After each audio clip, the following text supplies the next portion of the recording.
So, ayun guys, pupuntahan natin si Buboy. No? Dito yung ang asawa ko. Dito kami natutulog sa bahay niya kagabi. Ayun sila.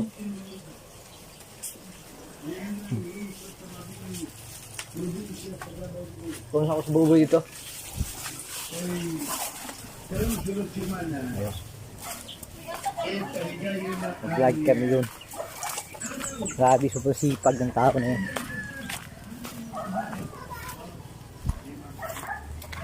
Ano pa, nagpapags pa dito. Ayan yung beans niya, no, yung sinabi ko sa inyo nung sa unang no. Ayun patungo doon, sobrang taas, grabe.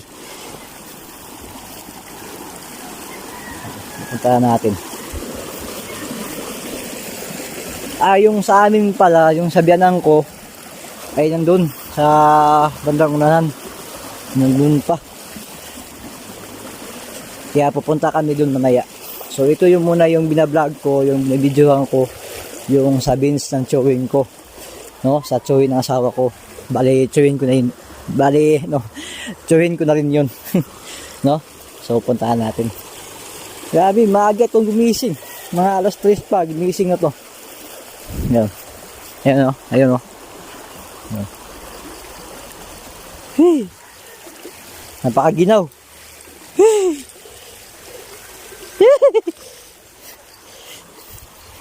Ayan o.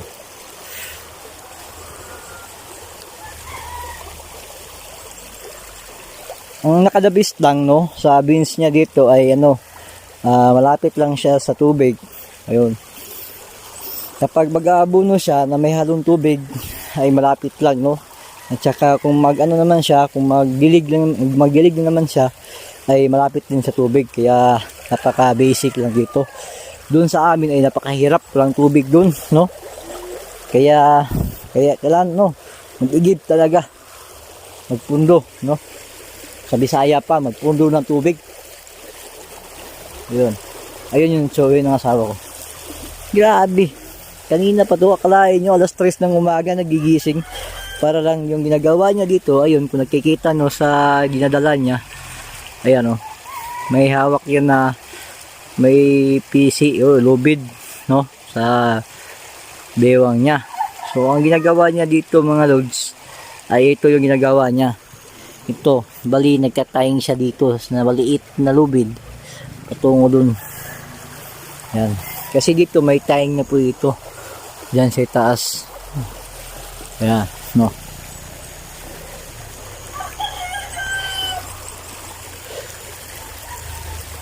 Ayan yung sawi ng asawa ko.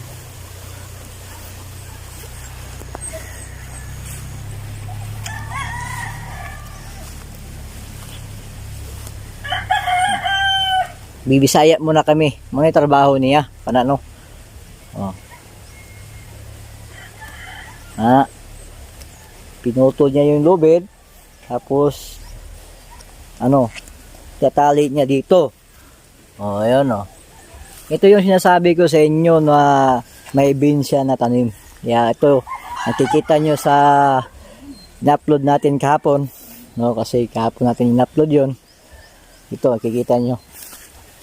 Ito yung beans niya. Napakalaki na, no? Napakalaki na, oh. At saka sobrang haba pa. Akalain mo, nandoon pa sa bandang unahan yung bahay niya.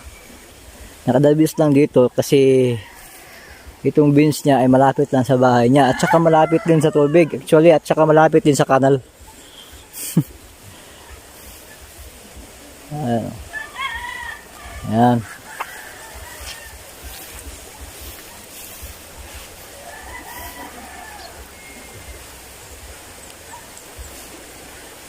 Ito, hindi pa ito naabunuhan. Oo.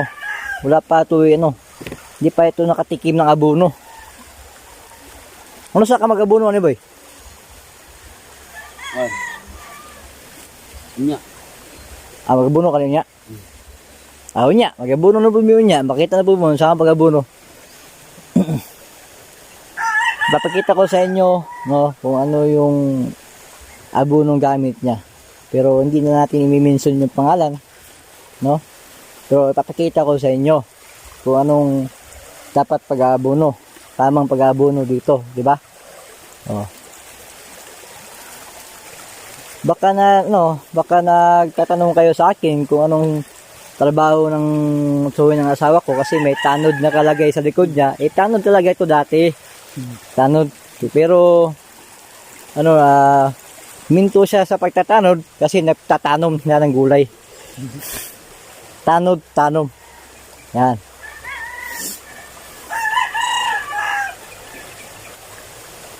Ito yung tanim dati nito, itong area na to, ito yung, kung naalala nyo pa lang dati, yung nagbablog ako dito, yung kasama ko, yung misis ko, yung nagkukuha kami ng talong. Talong kasi yung tanim dito, dati yung pagpunta ko dito, yung nakabiyos tayo ng 1.5k, kahit na maliit lang yun, pero sobrang happy ko na nun kasi, may nanonood sa vlog ko nun.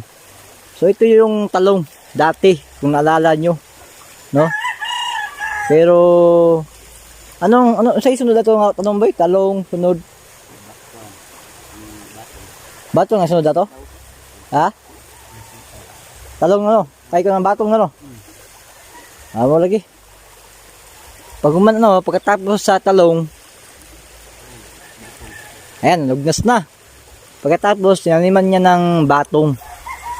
Pagkatapos, tas batong, lugnas na rin. At, ito, yung nakasunod, beans na nakasunod. Ito.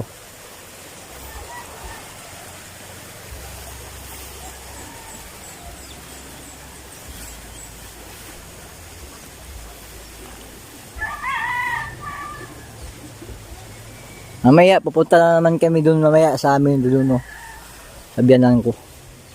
Kasi yung pipino niya, yung pinakita ko sa inyo kapon, doon sa may kilid ng drum, yung malinis, lupa, may tanim na po yung pipino. Maliit pa nga lang, no? Pupunta kami doon mamaya at saka magtatrabaho kami doon sa gulayan ng biyanan ko. Tinulungan ko lang sila, no, para makabawas-bawas din sila sa pasuhol, no, ng tao. Kasi nagsusuhol din sila dito. Kasi sobrang laki to, hindi makaya to kapag ikaw lang isa. Kapag magkasunod-sunod na yung matanim mo, nag-harvest ka na, hindi makaya to kapag isang tao lang, no. Kaya dito ako, tinutulungan ko sila. Ayan. Pasensya na sobrang malikot yung kamay ko, yung camera natin kasi nakikita nyo naman, no?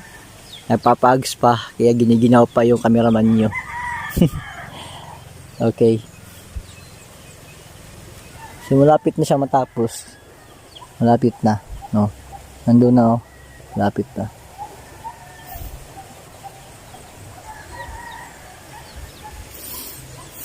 So next niyang tatrabahuin dito ay ito yung mga tine dito sa itaas. Ay hindi pa ito masyado mahigpit, no? Kaya higpitan niya doon. Hatakin niya lang doon dito